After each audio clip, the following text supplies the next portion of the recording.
Welcome to RealClearFetish Talks RealClearPlay.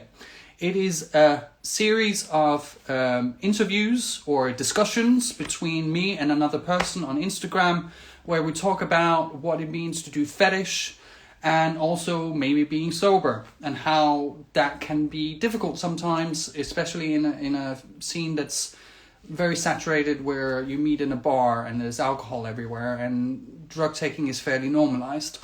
So tonight I have a very good friend of mine. I'm really excited to have them on. And it's DeltaBrute here on Instagram. I'm gonna take him in now. One moment.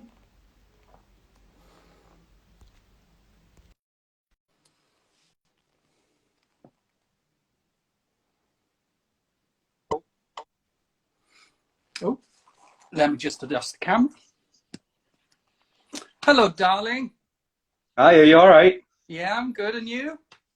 Yeah, I'm good. Just been out seeing some friends today. First time actually out with friends since all this kicked off, which was It's really quite nice. novel, isn't it, when you're out all of a sudden? Yeah, it felt a little bit weird at first, but nice weird because That's good. there's only so many four walls you can see. Yes, trust me, I've been in this flat for 4 months, almost not seeing anyone, so I get the feeling. To start off, I have 4 standard questions I ask each guest, and I'm just going to run through where the 4th question will just kind of dive into the interview discussion we might have. Okay. First question, what do you prefer I call you, name, pronouns, and title? Michael, they, them, he, his. Title? I don't really have a title as such. Do I? Is it Mr. MX? I don't know.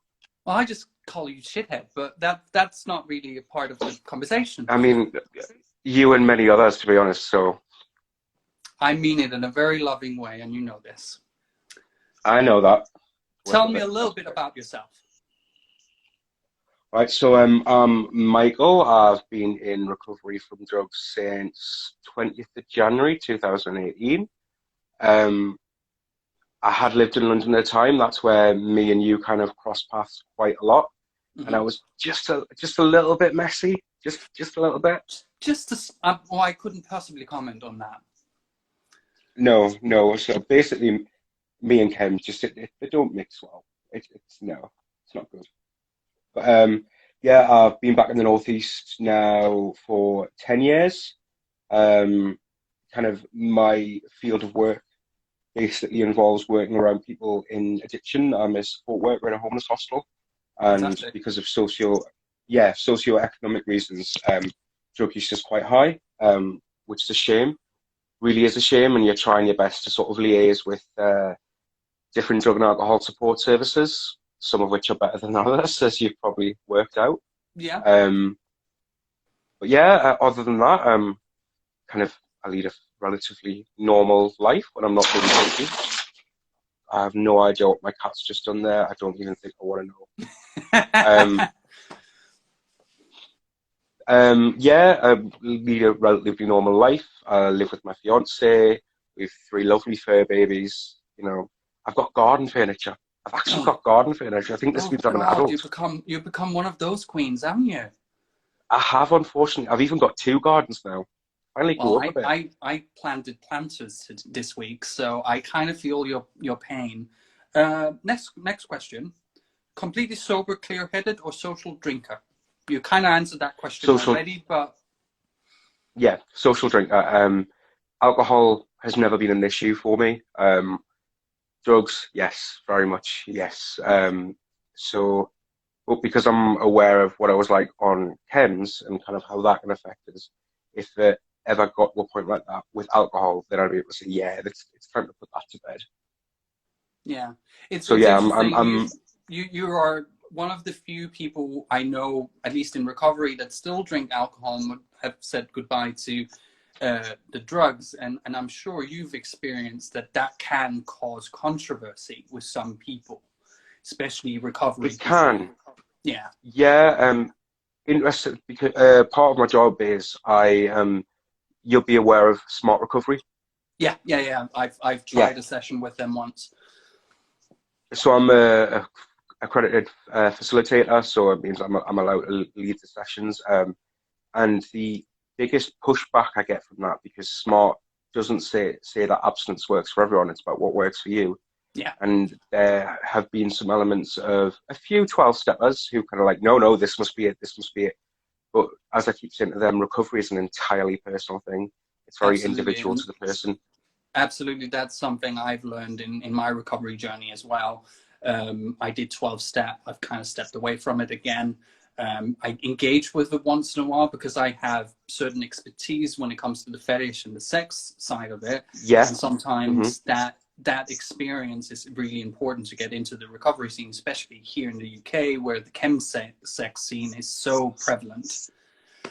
Just to wind back, you say up north. As we have quite an international audience, where in the north and where? So I'm in Newcastle upon Tyne, which is the most northern city in England, so the northeast of England. So I apologise for the funny accent. But if you can cope with Ralph, you can cope with me. That's a statement. And last question, and that kind of leads us into, we can just kind of pinball what we want to talk about after that. What is ClearPlay to you, and why is it important?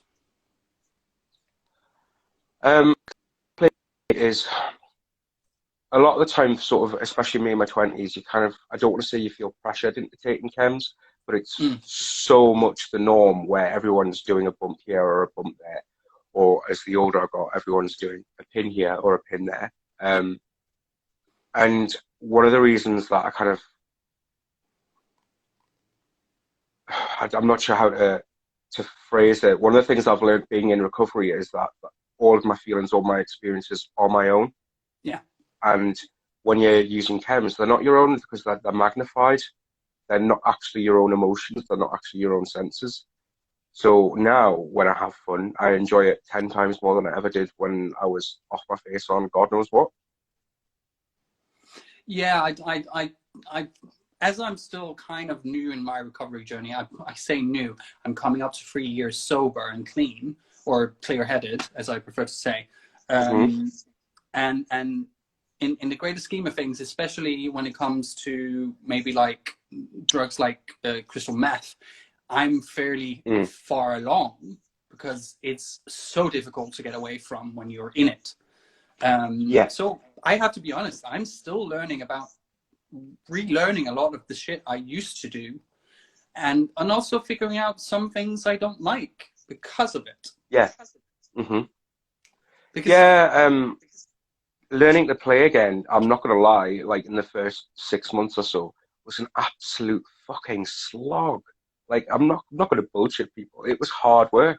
Being in recovery is hard work. But once you get past that initial slog, you kind of realize, oh no, this is fun. This is actually me having fun. This isn't, something that somebody's cooked up in their kitchen. This is actual me. I think it's also very much like in early recovery. It's about allowing yourself that space to go, actually, I can't do the sex bit at the moment. I need to focus on me and my mental health and getting clear of this addiction before kind of jumping into that pool again. I definitely know from my own experience, it took me a long time to feel comfortable in a club setting or in a fetish setting, where many a times I've been on the verge of panic attacks because of it. Yeah, I was only about 6 months into my recovery, and I was in London for a hospital appointment, a follow-up hospital appointment. And I'd gone to an event that was at RealClearFetish Week. It was held at the RVT, and I thought, oh, well, I'll swing by because it's on, I'm in London, it should be fun. And then I go to the loo and I can hear what is obviously two guys doing lines or bumps or whatever, and I say, yeah, time for me to make an exit. Yeah. And that's the smart move. Sorry? Yeah, I just thought, me at that point in my recovery, I was like, yeah, I'm not risking it at all. I've worked too hard in the last 6 months to kind of step away. Because don't get me wrong, like even now, like yourself, almost 3 years down the line, because I was a payday user effectively, and I would buy my stuff off the dark web Yeah. first thing I would do on the Friday was I would buy my Bitcoins, and then I would order my stuff, and then I would take a nice little walk into town and then pick up my pins. Um, but that was my life kind of every fortnight, and I kind of had this realization that I was living for every other weekend because that's when I had money. And I thought, is this really the best thing for me? And it really, really wasn't. Also, it's nice having money again because I didn't realize how much money it was actually taking up until I stopped spending it. And then I got a boyfriend, and then obviously the money went back down again. So expensive boyfriend. yeah, I mean, he's got good taste. I'm not going to get that away from him. Well, he's with you, so But yeah, of course he has. it is interesting though, because Dan, he wouldn't mind just saying his name. He's never even so much as smoked a joint. But I feel very lucky that I'm able to be, upfront and honest about these things and what I may and may not be struggling with. Because COVID's been a bit of a bitch for kind of putting stress on things. And so I'm not going to lie, I was telling this to Dan, I was like, I've thought more about using over the last 4 months than I have over the last 2.5 years. I recognize that. I've definitely had using dreams whilst in lockdown. And I think because I'm at the point where I'm at now, I know what that is. I know what it is my brain is trying to do. I'm in a stressful situation, and my brain kind of still reverts back to, actually, we know how to fix this. Let's give him a using dream because that will make him feel better. But it doesn't, though, does it? Because you wake up and you're kind of annoyed that you've had the dream, and you're also annoyed that you haven't had the high, which is just like, because I'm not going to bullshit you. I get people at work who are who are just newly in recovery, and like, do you still get the urges and stuff? And I was like, oh God, yeah, absolutely. It's just how you deal with those urges. It's very much like early recovery. You're very reactive. You don't fast forward. You don't think about the consequences. Now, I think further down the line, you react less and you think before reacting. And I think that's the big difference. Yeah, totally. So early recovery, you are reactive, but I think the later recovery, you become more proactive. You think you think ahead of a situation. Oh, I'm going to be seeing such and such. They're going to be at this event today. Do I acknowledge them, or do I just be in what some people may say is incredibly rude and just blank them all together, which is not something I'd particularly want to do anyway. So for me, being open and candid about being in recovery has been really, really important, because there are very few people when you say, yeah, I'm in recovery, who try and sort of twist your arm up your back and say, yeah, you can use. And don't get me wrong, there are those people out there who see it as a challenge to get you using again, which is so toxically fucked up, it's unreal. But it's about making a decision, do I want to put myself in that situation? So for me, being at that event in London, me leaving the event because I heard people were there using, that was reactive. But me deciding not to go to an event because I know people will be using, that's proactive. So it's easier to be proactive. And it causes a hell of a lot less stress in the long run. Because like you said, you can be in an event or somewhere and there are people using it. It can sort of give you a bit of a mini panic attack. And it's like, I don't want that. I don't want the stress of that. No, I remember quite vividly some of the first times I went to a club night, like with Recon and so on. And Recon are very good with promoting, like I've asked them to supply non-alcoholic drinks at their events before, and they're very open to it, and they actually are very engaged with it. They know there's an issue. They're not completely ignoring that fact. But of course, if you go to a party like that, of course there's going to be drugs. I'm not naive to that fact, and I'm not going to shame anyone for doing that because some people can control it, and that's just that some people can. But I remember some people can. I am not one of those people. Oh, well, you've seen me as well. I'm not necessarily one of those people either, and I've been honest. I don't drink alcohol mainly because it'll just lead me to other stuff. It's more that's my gateway. I lower my inhibitions, and then I chase it. I want more, and that's I think one that's of the reasons the case for a lot of people. No alcohol. Yeah, But it's good that you're able to say, yeah, that's not for me. So that's you being proactive in your recovery. It took me a while to accept not being able to drink alcohol. And ironically enough, when I was a kid, I was very anti-alcohol because I lived with an alcoholic, and one of my a stepdad of mine, and he was very like, it just made me see how bad alcohol could be. And I think one of the things when I went into recovery, I was so angry with myself because all of a sudden I understood him, and I was fuming about that because I was just like, oh, I've always had this opinion. It's like, just stop drinking. You could just stop. Why don't you just stop? And I was just like, shit, this is me now. I don't have that willpower. I need someone else to hold my hand and guide me a little bit. And of course, I have to walk through the door, but I couldn't do it on my own. All of a sudden, it's that powerlessness of it. And I was so angry. This is why mutual aid is so important. Yeah, this is why mutual aid is so important. And I think especially being a kinkster, I think, can make you feel pretty isolated in those meeting rooms.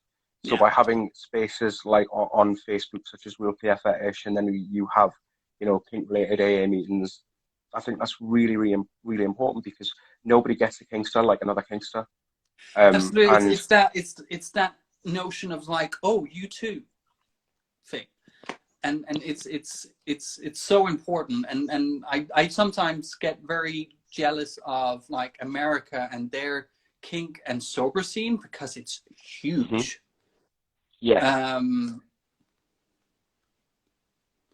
But you say you work with drug addiction in your work and so on. How do you find that engaging with people who are clearly struggling and so on? I know in early recovery, people who relapse could actually cause me, it was a trigger to me. How do you find working with people like that? I'm not going to say it's easy. There are some days where it's really, really difficult. Like I've seen some insane, like we found 500 quid's worth of heroin in one of the residents' room once. And that was like in my third week at work. My first week of work, my manager who'd worked in the field, she ended up getting a needle stick injury from one of the rooms.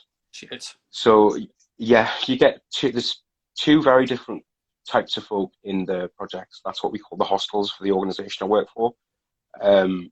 You've got those who actively want to change, and then you've got those who are just paying lip service. And you never want to just assume something about someone, but you can tell those who are just paying lip service. Because of my background of doing smart recovery, in cognitive behavioral therapy tools to the guys, the ones who really want to listen. And some of them take it on board. And then you've got, for example, we had one guy whose basically leg was rotting to bits and he continued to inject into it because that's how far down the rabbit hole he actually was. And we kept saying to him, mate, you need to get something. It's not right. We do our room checks because we do them 3 times a day. Basically, I knock on the door and I say, it's just me, I'm checking you're alive still, you know, just trying to be funny with it. But you'd walk into this guy's room and just the smell. But he's so entrenched in his drug use that he can't smell the smell. All he can smell is, you know, or sense is him being, you know, smacked out of his face. Thank God for naloxone. That's all I'll say. Thank God for naloxone. Yeah, it's interesting when you kind of describe, and so I think as gay men, and especially when we get into an addiction, because we have disposable income, and we can most people who are addicted to a drug, they keep their job. It normally, of course, people do lose their homes and their jobs and so on if it goes really bad, especially with crystal meth. You can really go down a rabbit hole there. But that was my substance. Addicts, when it comes to the LGBTQ plus community, they don't even know they are, or they just have enough disposable income and just kind of are floating by, and you don't realize it's that massive rock bottom you have to hit to really go, shit, there's something wrong here. Well, you said earlier, drug use is so prevalent within the queer community. It's part of the course for a lot of people. I mean, I had my first joint when I was 11, so that's nothing to do with being queer. It's just basically from where I'm from. And then, you know, I was 17 when I did my first pill, you know, and by the time I was 18, I wouldn't go out on a night out without 4 little pills in my pocket. And that was a kind of a cycle that I kept going through up until I decided to get clean, which was kind of well, almost 3 years ago. And that was, I got to a point where I was just like, yeah, no more. I'm bored of it now. It's habitual. I'm not doing it for pleasure. I'm doing it because it's habit. And I couldn't really afford to keep doing it for habit because let's face it, meth ain't cheap. No, how I managed to do a couple of years of that without ruining my bank account, I was very much, and it's not necessarily something I'm proud of, but I was always kind of the guy who went into the rooms like, oh, I'll have some, but I'll offer to pay. I never, thank God, I never had my own dealer. I'm very pleased I didn't, because that could have gone horribly wrong. It only really got bad when I moved in by myself, when I moved out from my 2 ex-partners, where all of a sudden I had the space and I had no judgment and I could have the bruises on my arms without hiding them. Where when I lived with the 2 other guys, I couldn't. I had to hide it. So I always kind of describe my addiction an addiction of circumstance. It was just you kind of get into this habit and all of a sudden you don't know how to get out. Yeah, I think that's the case for a lot of people. So you knew me in London when I was particularly messy, but drugs were so readily available down there. I mean, see. Actually, I knew you when you were messy, but I never saw that side of you, and that was the fun. I mean, yes, of course, we were all kind of messy when we went out, but I actually didn't know how bad your addiction was at the time. At the time, I didn't see it as an addiction. You're kind of right. I just thought, oh, it's part of the norm. I'm living in London, you know, there will be powder of some sort in my pocket. But like when I stepped away from London, I didn't do anything for quite some time. And then I had a really, really bad bout of mental health issues. And excuse me, my cat is just clawing up my legs. Roxy, move, thank you. So I had a really bad bout of mental health. It is live, and that's what it is. Yeah, I feel like I'm on Good Morning Britain or something. Yeah. I'm Holly Willoughby. So yeah. That's This Morning, not Good Morning Britain. Oh, I don't know them. Honestly, get your daytime TV right. Okay. You could be Lorraine Kelly then. I mean, I'm all right with that. Yeah. I'd be all right with a bank balance as well, cool. But that's something I like her. She's good at it. But yeah, so I had a really bad bout of mental health issues, and kind of I wasn't getting the support that I needed from mental health services, and I needed something to help me through it. And that became chems, and it wasn't meth, it was MCAT, meow, whatever you want to call it. And I was slamming that. Yeah. Whatever. Horrible child has many names. Yeah. So then, like, I was slamming that, and I decided to try and take a step back from it. And I did all right for about three or 4 months, and then I got chatting to a guy on Scruff, who was like, oh no, do you fancy playing? I mean, you don't have to use if you don't want to. And me thinking, yeah, I'll be fine. I'll be fine. And of course, I ended up using. And then he showed me how to get the substance on the dark web. Right. And then, cue the next 18 months, 2 years of me living for every other weekend. Yeah. So we kind of, like when I did actually stop using, I call it itchy fingers, because I was so used to, like, the day that I was getting paid, to ordering my Bitcoins. And that still happens kind of every so often, but that's just, urges are normal. They're just part of the course of being in recovery, if you ask me. And I think it's how you act upon the urge. Are you thinking, all right, I must order something, or are you thinking, I must get myself to a meeting? Absolutely. And It's about it's very much like you are not alone. You can reach out and talk to someone about it mhm. if you have like a close acquaintance that knows your situation. And sometimes just talking about it, just getting out of your head just takes its power away. But in most cases, when you do get triggered or you get urges, I tend to like, okay, I'll let it wash over me and it'll be gone in 2 minutes. Then I'm fine. It's sometimes just before falling asleep I can get them. It's you saying itchy fingers. I remember in early recovery, I had itchy here. Yeah, Because yeah. that would normally where I would inject, and it was Mhm. horrible. It almost reminded me of that horrible scene from Nightmare on Elm Street 3, where she has track marks and they go like, it's a Yeah. horrible scene. My headphones have just fallen out. I'm not meant for live, really. I kind of need about 4 million filters as well. So You're fine. You're fine. We're doing okay. So it's very much like the whole itchiness of it, and just so how did you find like trying to get back into fetish like in a healthy and for the right reasons? honestly, pup play. Pop play. Yeah, I talk about it, and I've said this loads of different times. Pup play saved my life. It honestly did. It just gave me this outlet for all this silliness and quite playfulness. And I found that there isn't really much chem use Mm. in the pup scene. So it's still kink, but it's much more fun and it's much more relaxed. To the point where I'm on the support team for the Newcastle pup event, Howl, which I absolutely love. You know, my title for that is glorified bingo caller because I do the raffle. Um, but I You love it, become little and lady that. with a ball and going around in circles, huh? And no, no, we haven't got the finance for one of those little ball things. Basically, we've just got raffle tickets. I can put it with a Tupperware ball. But yeah, pup play was kind of what allowed me to be kinky without the expectation of chems.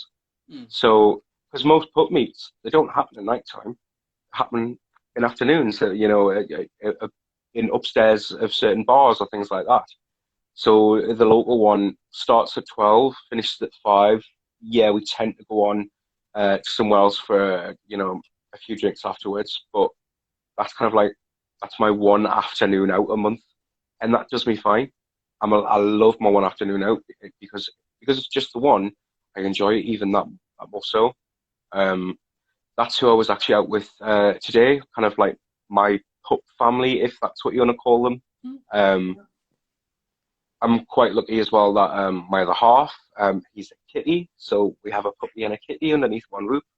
I mean, I keep joking, I live with 4 cats because I do, and none of them molt as much as Dan does.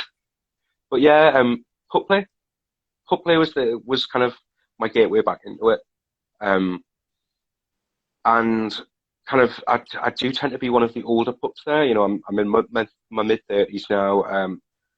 But I kind of feel like it falls on me where I kind of have to keep a watchful eye on all of the younger ones who are just kind of starting out, and I think that's all right because you I, don't I, want people I falling. think that's natural. It's. I don't think it's uncommon, especially when you have a little bit more life experience, where it can go either like it can go really horribly bad if you don't Mhm, keep an eye on stuff, and you have that experience. And I think mhm, it naturally, especially for us that's in recovery, we naturally gravitate to not be overprotective, but just being protective of other guys in the scene. And if you see yeah, something that's a little bit like, ooh, I don't want to be an agony aunt, and that's not. I'm not going to go at people. That's not my job. But I have pointed out like certain practices in bondage. I have a Twitter account as well on the Real Clear Fetish, mhm,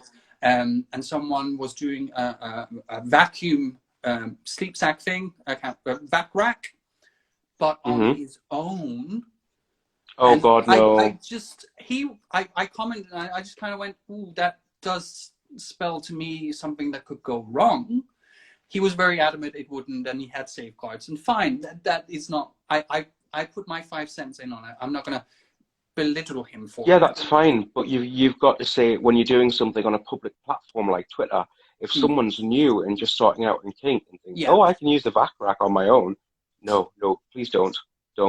Anything that It's restricts your airways, don't do it on your own. hmm For all fun and stuff like that, breath play can be so much fun, and it is a much more healthy and natural high than doing drugs. Absolutely. yeah. hmm But never do it on your own. It can only go wrong.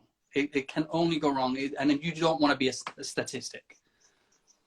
I mean, I am aware of a pup in the last month who was doing breath play on his own, and unfortunately, it went pretty badly. And I can think of at least 2 others where they've been playing in the sling on their own. You know, they've got a gas mask on and poppers, and you know, they've been carried out in a body bag. Yeah.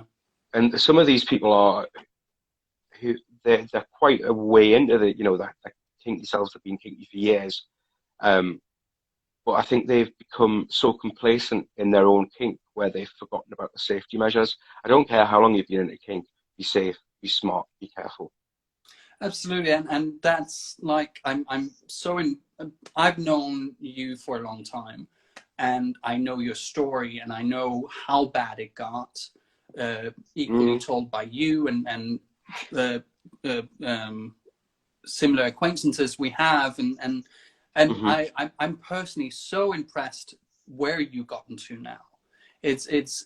And the fact that you are now giving back to others who are in the same situation. Maybe it's slightly more extreme what you see in the hostel you are in, but it is, the principles are the same. It all comes down to totally. you're helpless and you need help. And that's why it's so important. And also one of the reasons I started this group a couple of years back now is all of a sudden I've been told several times in recovery rooms and so on, it's not me bad-mouthing anyone, but I have been told on several occasions, you have to give your fetish up because it will stay being too triggering. I'm not blaming anyone, and maybe it comes from someone who's not into fetish and kind of doesn't see the importance of it. But I am a stubborn fucking mule. No shit. And I know how important fetish was to me because I had fetish before I had drugs, because I didn't really start doing drugs. Actually, you probably saw my first druggy night out because we were together that night. That was the night I got really I remember. sick. You had to be put into a taxi. I remember that night. Yeah, that was very messy. And that was early days, and that wasn't an issue there. But it was just me being very green that night. But it just shows you I how think long we we've were all known there. each other. Yeah. I left London November 2010. I came back down for New Year's Eve, which was an absolute shit show. It was we were together horrendous. that night. We were, and you were lovely, but yeah, I should have stayed in Newcastle. But I came down. I it was remember done. it wasn't the best trip, and because I wasn't aware of all the drama that was going on, I kind of gone, come with me, it's fine. But it is still very fond memory of mine, that New Year's Eve with you. Yeah, I mean, it was nice, but nice just, it's always good being out with you, but it was just kind of like at the tail end of my time in London, which just wasn't good. Well, it was great. You are kind of that story, and I don't want to sound cliche. It's like some people move to London, explode or kind of burn out, and then have to move out again before it kills them. Yeah. And you kind of I always say London, it chewed me up and it spat me out. And I'm not meant to live in London. I can't believe I ever thought it was acceptable that it took me 2 hours to get to work. Like, I bitch now if my bus is late and it only takes me 25 minutes to get to work. Well, I can't ever believe. I literally roll out of my bed and then I'm at work at the moment. So I'm going to have a hard time when I go back to the office. Well, I've still had to be going into work throughout the pandemic. Yeah, Nothing because, much has changed for me, well, really. It's just taken me a addicts bit will longer to still get be into Tesco. addicts even in a lockdown. I mean, yeah, we were still getting new admits at the hospital. We were still getting new people. Um, so I fall into the at-risk vulnerable category because I'm immunosuppressed, immunocompromised. So that's definitely been a concern. But Mm. nobody I know can live on statutory sick pay, £94 a week. I mean, Shit. my cats have got very expensive taste. They're not going to be able to cope with that.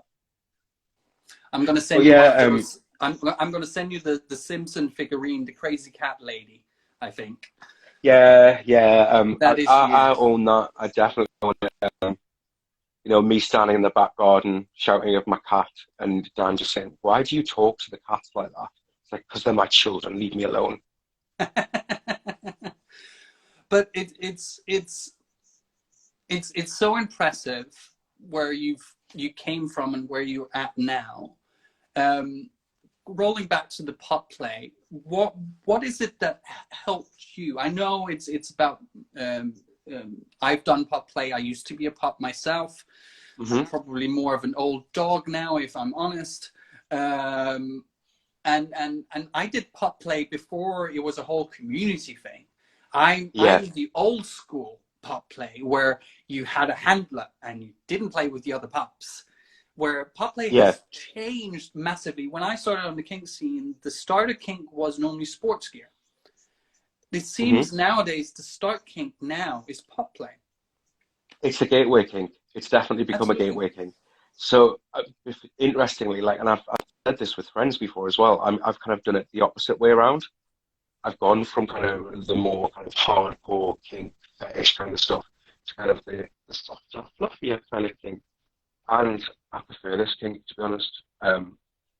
For one, I don't need to be wearing leather or rubber all the time, which is an absolute nightmare to get into when you're hairy like I am. Um, Especially when you put weight on over COVID and you think, oh, I'm going to put my leather shirt on. And then you put it up and no, your belly makes it pop all the way open. Thanks, COVID. Thanks. I, I have to be honest, I'm not wearing my leather jeans. I'm not going to lie. I've got pajama shorts on my bottom half. I'm not showing you what I do have something on the bottom half, but I'm not showing it on camera because that would just ruin Would my it get you an aesthetic. Instagram ban, would it? It would Would it get no, you an it wouldn't give Instagram me an ban? Instagram ban. I think I would be banned from the fetish community for being horrible and not dressing properly. Yeah. But But yeah, pup players done me the world of good. it's like when I did pup play, it was very much like I'm such a control freak. I have a hard time letting go and just kind of falling into a situation. And I remember pup play was such a release because I only had to focus on a couple of things. It was sleep, pleasing my master, eating, and well, toilet. And maybe Yeah. throw a stick and then chase it. Hmm. So I get it from, especially from an addiction point of view, when you've kind of gone into that and been spat out and you don't really know who you are and how you're going to cope with all these things. So I remember very much like when I stopped doing drugs, all your emotions come back, not in an Oh orderly God, don't fashion, they? all of them at No. one time. We talk about this, and like it's one of these things that keeps coming up whenever I facilitate a smart recovery meeting, and they're just like your emotions do get kind of bumped up to 300%, Mm. and you can just, I mean, the amount of times I've cried at adverts when I first got into it, like like sitting there just sobbing away, or I mean, I couldn't go near call the midwife for about 2 years because just the snot would be everywhere. Um, But that does kind of, it tones down a lot. That the further you get in your recovery, the more of a handle you get on your emotions, your feelings. You're also able to, if you're doing recovery sort of from the ground up, to verbalize what you're actually feeling and thinking. Because before we're able to verbalize it, when we're still using, oh, I know, I'll just go do a line, or, I'll just make up a rig or whatever. so that's kind of a positive that's come out of me being in recovery. I'm able to say what I'm feeling in, you know, a level-headed manner without sounding like I'm going totally off the deep end. So yeah, Well, that's one thing one I'm of the really grateful things, for. well, one of the things I found out when I came off the drugs is when you spend, I spent around 9 years using drugs, numbing my emotions and also probably Hmm. stifling my emotional development. So when the drugs Yeah. disappeared, I had to deal with this. How the fuck do you deal with that when you don't know how to because you've been numbing it for so long? I don't think there is any one way to deal with it. I think it's you just kind of have to face it head on. Mm. That it's not like you can't just kind of pull it off a little bit of a time, or at least that was for me. For me, it was like, right, just rip the bastard off and I'll deal with it one at a time. Um, and you think you're dealing with it one at a time. No, no. Sometimes it's like a melee attack. You get like 5 or 6 at once. You know, you're busy, you know, trying to defend them all off. And yeah, sometimes you do need to take yourself off to a darkened room and lay down for like 5 minutes. But it's better than that than, you know, go seeking out a dealer. Absolutely, and like with the pup play, I know it's the headspace that's important because you kind of go Yeah. from heavily anxious to very simple ideas and ways of being. So Hmm. it's not necessarily ignoring that side of you, but it's just giving you a little bit of a breath, a little bit of space to kind Hmm. of be with yourself. And I know a lot of puppies. I'm not going to generalize. It's probably not an issue with every puppy, but I know a lot of puppies who deal with mental health issues, who are No, socially I think you're right there. awkward. Hmm. It's kind of, I find the puppies are normally the geeky section of the fetish community. Is Yes, that a yes, right that is assessment? correct. Yeah. Yeah, definitely. I mean, we're a big bunch of nerds. We're a big bunch of geeks. You know, we are the disenfranchised, we are the awkward, we're the anxious, we're the neurotic. But when we go to our pub events or we put out, we set all that aside. And even if it's just for a pub meet for 5 hours, that 5 hours reprieve can sometimes get you through the rest of the month, which for me is better than any drug going. Yeah, it's So all yeah, of a sudden you're with a group of people where you are at the same level, preferably on the yeah. floor. But As long as there's padding down, because my knees, I'm 34, my knees can't cope with bare floor. oh, I never. Oh, even at 24, I couldn't handle that. It's like, but it was very much a badge of honor. The more bruises I have on my legs over a weekend, the better the time I'd had. But yeah, so I think for me personally, pup play has played a massive part in my recovery. And my headphones just fall out again. I'm a mess. Get some like fast glue and glue them in. Um, yeah, so pup play has been a godsend, really. So in the pup community, you interact with in Newcastle, and you I don't know why I extended that word. Um, do you help other puppies who might get into trouble with drugs as well? Has there been any issues where you've had to kind of use some of your expertise? Honestly, no. Honestly, I'm very candid about the fact I'm in recovery. I pull no punches about it. People know that I'm kind of, if they need advice on something like that, then I'm more than able to help. They also know that I'm aware of all the local drug and alcohol services and the different kind of meetings that go on. So I can be that first port of call. So I make it known that if you are struggling with something, just give me a shout, send me a DM on Telegram or on Recon or whatever, then I can point you in the right direction. If you're nervous about going to your first meeting or something like that, I'm more than happy to go with you. Yeah, it's just, I don't hide being in recovery from anyone. Um, I don't have the energy for one because it is, I'm being in recovery isn't the only thing about me. It's not the be all and end all of me, but it's a massive part of me. It's something that Absolutely. I've worked at for quite some time. And it's getting into recovery where I finally I found some success in my life. You know, I went from kind of not having much money coming in. I worked in drug and alcohol services at first as a volunteer to gain experience in the field, and I did that for 18 months. And then I went in to get a salaried role with one of the biggest charities in the UK that deal with drug and alcohol stuff. I am very proud of the fact that I've got my smart facilitator certificate. It's actually pinned to the kitchen wall, or as my other half calls it, my wall of tat. It's basically like B&M exploded all over the kitchen. You mean my wall of tat over here?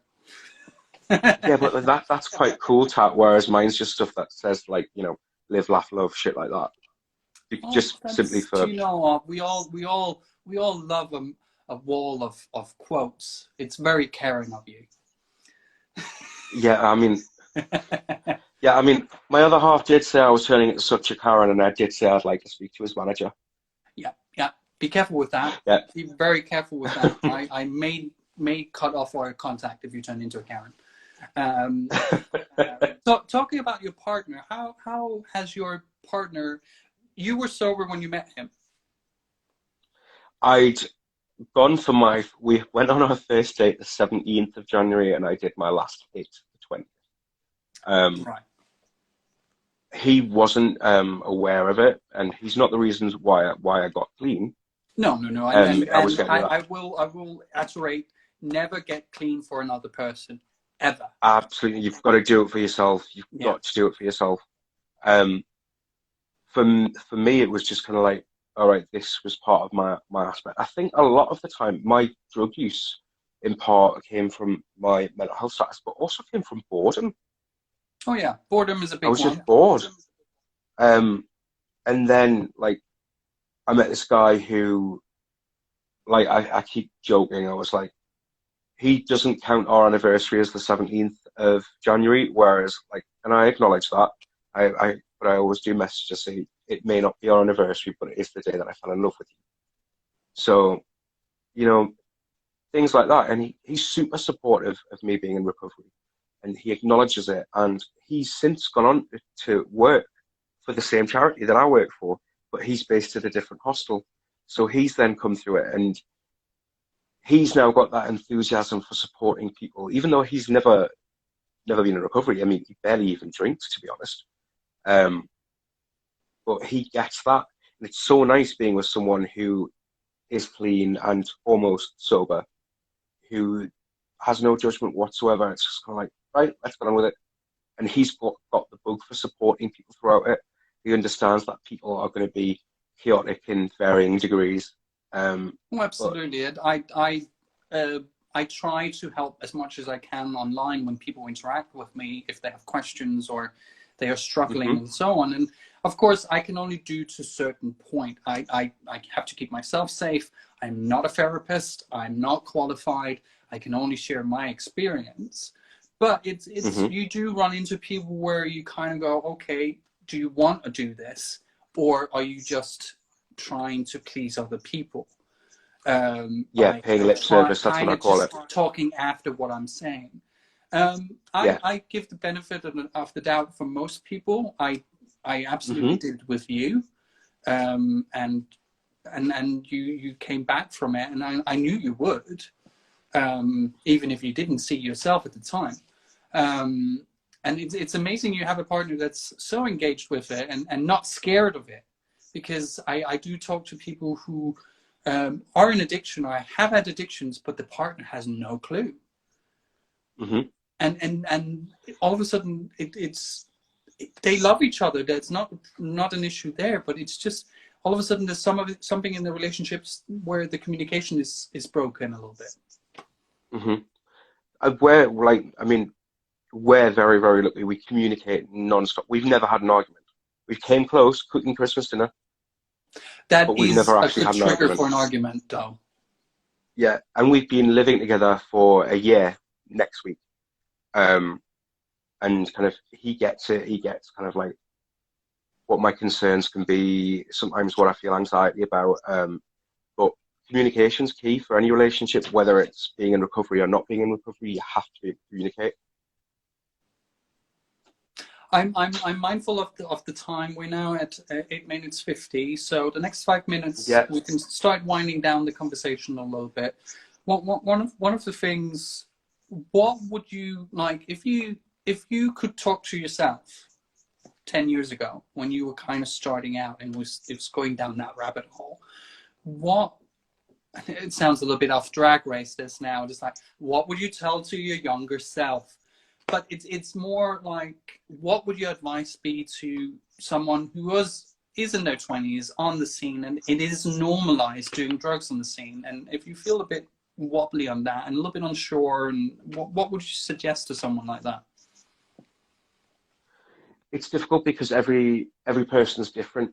So I don't know what their tolerance is. I don't know how they're feeling, but I think I would be able to recognize someone if they were getting a little bit too far down the rabbit hole, if they were kind of messy every time you saw them, or, you know, there was constantly a white rim of powder around the nose, like there was with mine. I know that one. Yeah. You kind of have to say, oh, you know, do you ever go out and not use? And sorry, it's my partner just saying he's doing something. Do you ever not use when you go out? Have you tried finding a social group where alcohol and drugs aren't part of it? So I know for you, I hope you don't mind us to this, the London Gay Men's Chorus. Yes. So that was a big part of that for you, was a big part of your recovery. Oh, absolutely. Find a creative outlet. Like if one of the things that stopped when I moved to London was my creative outlet. I used to do theatre, I sang, I did other events and so on. I was also very active with a charity organization called Stop AIDS in Copenhagen. And as soon as I moved here, that went away because of drugs. Not that I'm, it's just like it's misspent youth kind of thing, and that's fine. We all have moments in a couple of years where you party a little bit more than normal. Mine just took a wrong turn. But yeah, absolutely. If people ask me what saved me, I will most definitely say the London Gay Men's Chorus, because it's a whole hush pot of all sorts of people, and there are people in recovery in there, or people with drinking problems and trying to sort those things out. And it's such a supporting family. And all of a sudden I interacted with gay men where it wasn't taking your dick out and sticking it in someone's butt. Yeah, that's always good. Move away from sexualized sexualized venues. Just because we're gay men doesn't all have to be about sex. Do you know what I mean? Exercise that creative brain. Absolutely. And I think it's very natural, especially for people who have suffered with addiction. We are sensitive people. We pick up on things. We're normally very empathic. And someone explained like an addict to me as being hypersensitive. And it describes me perfect. I pick up on every nuance on someone's conversation with me. And it's sometimes hard when you're getting bombarded with these doubts or imposter syndrome feelings you get sometimes. And in the chorus, there was nothing of that. There's never been any judgment from anyone. And there are people in my chorus that seen me at my worst. And I'm sure you can recognize that from your pop community as well. Yeah, for sure. But yeah, to go back to your question, is you need to find a queer community that doesn't revolve around drugs and alcohol. I think leading on from that, we need to get more spaces that are alcohol free, queer cafes, things like that, because there aren't many at all. I know that places like Manchester are clamouring for them because the space that they did have have since been closed. Newcastle doesn't have any at all. All of the venues, all of the specifically queer venues, all have alcohol in them. I mean, as you know, I organize sober get-togethers, fetish get-togethers. Well, not at the moment because of the pandemic, but Manchester is a perfect example. Manchester Leathermen, they jumped at me. It's like, we need a sober event at our event. and they Hmm. sponsored the teas and the coffees and the cakes and that day, and we did a collection for the LGBT Foundation in Manchester as well. And it's so great that a lot of organizations now, fetish organizations, realize that there's a problem and are quite open to try to at least engage with it and have a healthy Hmm. debate. I've done an on stage interview at Antwerp Leather Pride as well, which is probably one Oh, of the more cool. proud moments for me. It is on the Instagram if you look at the some of the TV ones, if you want to Hmm. view them. So it's so important. It's important to speak up. Yeah. It's been really important for me to be as honest and open about it as Yeah, possible. Um, I don't believe that being in recovery is something to be ashamed about, at all. And do you know, I've worked at being in recovery, and it's great that I've got the support of my partner, but there are other people that just don't get it. For example, my mom, I dropped into conversation, oh, I'm coming up 2 years clean, and she'd be like, well, I should fucking hope so. But yeah, that's my mom for you. well, That's my that's, mom. do you know what? Um, Sometimes that's a really healthy attitude to it as well. You need to have a sense of humor. yeah. Oh, my I'm mother does not pull any punches. well, I've never met your mother, but I have an idea of what type of woman she might be.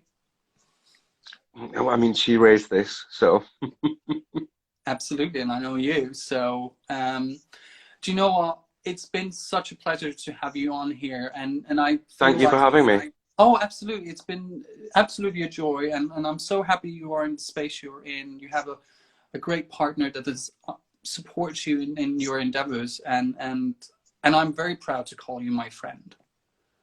Likewise. So thank you for It's, coming and joining me in this little discussion, and thank it you was for lovely having me. having you. I will hopefully I'll see you in person not too far away. That would be lovely. I'll give you a scratch behind the Yep. ears. Yay. Right. I'll see you later. Bye bye. Bye. So that was the fourth episode. It's been absolutely joy to have uh, DeltaBrute on. Um, I saw some of the comments. Thank you for the comments, and thank you for the compliments and saying you enjoyed the episode. It's been absolutely a joy to have this discussion, and it touched on some things that also relate to me, especially with the puppy play, because I used to be a pup and I understand it. And it's so important to be honest and open with what you're going through. And if you are struggling, I'm sure DeltaBrute wouldn't mind if you drop him a DM if you are struggling with any issues or questions around puppy play. I am also very open to any questions you might have. I'll answer to the best of my ability. I am only one person and I only have one experience. But I'll see you next week for our fifth episode. Thank you for watching and have a great Saturday. Play clear-headed, because do you know what? Sober is sexy, especially in leather and rubber. Night, boys.